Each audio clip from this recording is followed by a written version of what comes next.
My name is John Tabb. I live in Wilmington, North Carolina, and I just had a quick question for you.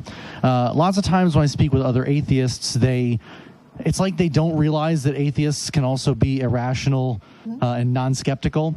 So I just kind of wanted to get both of your thoughts on how you deal with fellow atheists who maybe came to lack belief in a God for all the right reasons, but don't use that same logic and skepticism to figure out things like, conspiracy theories are nonsense, or they believe in all sorts of woo, that kind of stuff. So your thoughts would be appreciated. Thank you, guys. Good. Tough question.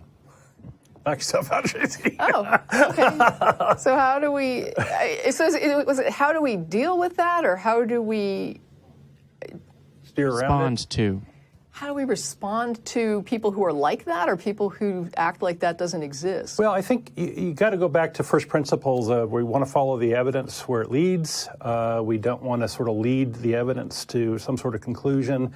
There are natural tendencies, I think, to confirm your own little pet theories and things and ignore the evidence that's against it. And it actually takes some training, I think, to pay more attention to the evidence that's against your beliefs than the evidence that's for it, because folks tend to say, oh, well, this confirms my belief, I'm done, right, that sort of thing. So my suggestion would be to get back to first principles of, why do we believe this? What does the evidence say?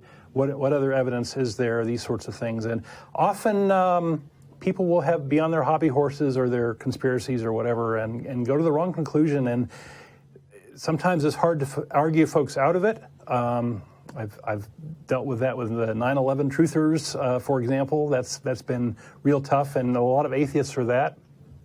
I'm sympathetic to being frustrated with the government and how it does things, but I think that this idea that they, created this disaster intentionally is just beyond the pale. It doesn't make some sense to me. This is an interesting, I just had an interesting thought about this. Like, I have friends who are involved in other, social movements who are themselves atheists and secular, but they kind of gave up on the greater atheist community as a resource to get behind certain things. Because they felt like they were running into too much pushback and irrationality, dealing with certain issues like trans issues and things like that. Feminist issues. That's unfortunate. Like that. Well, but what happens? What some of them have done, literally, is to go out and basically say, "Here is what I'm trying to accomplish, and if you're with me, you're with me." And I don't care if you're an atheist. It's like I care because there can be people who accept, just like you're saying, you can have a person who has a very rational view of religion that then has all these irrational views on everything else. Right. And so what these activists are saying is kind of like, maybe they have some irrational views about religion, but they're very, very socially focused and very, very aware in other areas where they're very useful and helpful. And so they tend to sort of focus on the good they can do with rational people coming from anywhere, because they realize that a person believing a religion doesn't mean that they're going to be irrational about everything else, or that religion is That's a good point. There is a skeptics community that may sidestep some of these issues.